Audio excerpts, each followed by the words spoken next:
Salam saudaraku terkasih dalam kasih Tuhan Yesus.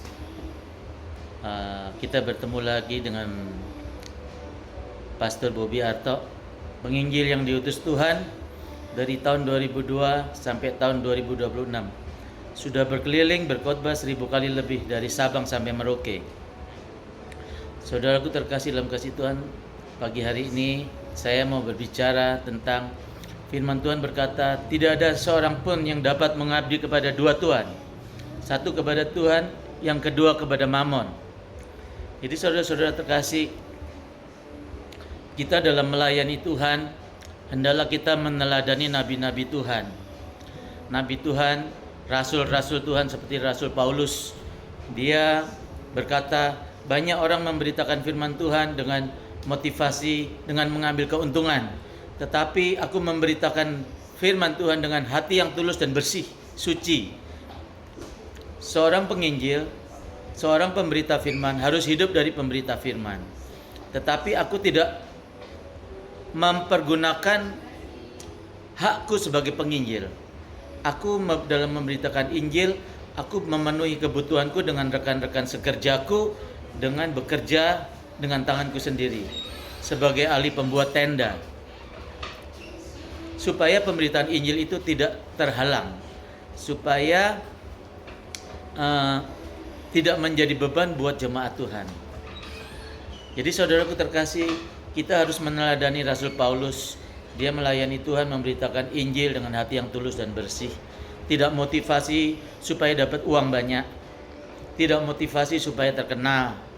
Firman Tuhan berkata bahwa seorang hamba Tuhan, seorang abdi Allah harus hidup rendah hati, harus hatinya tulus dan bersih, suci.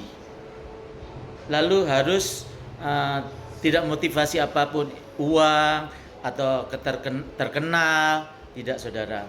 Seorang hamba Tuhan harus rendah hati. Nah, saudaraku terkasih dalam kasih Tuhan, kembali kepada topik, yaitu kita tidak bisa melayani dua Tuhan, melayani Tuhan dan melayani mamon atau hamba uang. Jadi saya menegur untuk hamba-hamba Tuhan yang diberkati Tuhan, kita harus hidup sederhana. Asal ada makanan dan pakaian padamu, cukuplah. Sebagai abdi Allah, janganlah hidup di dalam kemewahan dan pesta pora. Itu firman Tuhan, saudara. Jadi kepada hamba-hamba Tuhan, rekan-rekan sekerja di ladang Allah yang sangat kukasihi, aku mengingatkan engkau, aku menegar engkau, supaya engkau tidak hidup di dalam kedagingan. Jadi kalau seorang hamba Tuhan sangat diberkati Tuhan, firman Tuhan berkata, muliakanlah aku dengan hartamu. Jadi berkat-berkat itu, persembahan-persembahan itu, perpuluhan-perpuluhan itu dari ribuan jemaat, itu harus dipakai untuk pembangunan gereja-gereja di desa. Yang mungkin mereka dari bilik, ubinnya masih dari tanah. Mungkin gereja di desa-desa, di pulau-pulau itu tidak punya keyboard, tidak punya drum. Harus bentuk panitia, mereka harus dibantu gereja-gereja itu. Nah, saudaraku terkasih, muliakanlah aku dengan hartamu. Jadi, untuk hamba-hamba Tuhan yang diberkati Tuhan, untuk apa kita beli jam tangan 700 juta?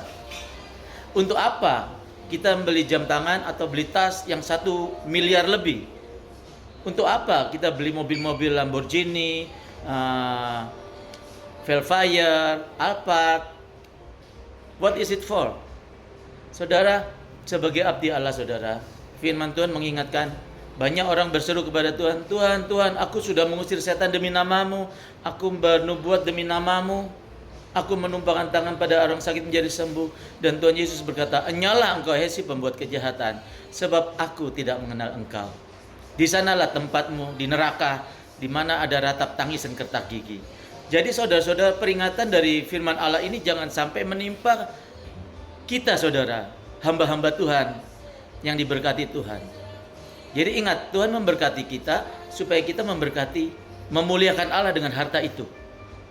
Bantu gereja-gereja yang kecil di desa-desa, di pulau-pulau. Membantu hamba-hamba Tuhan dalam penginjilan.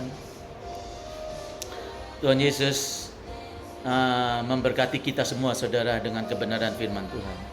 Kita hidup oleh karena firman Tuhan. Kita disembuhkan oleh karena firman Tuhan. Manusia hidup bukan dari roti saja, tetapi dari firman yang keluar dari mulut Allah.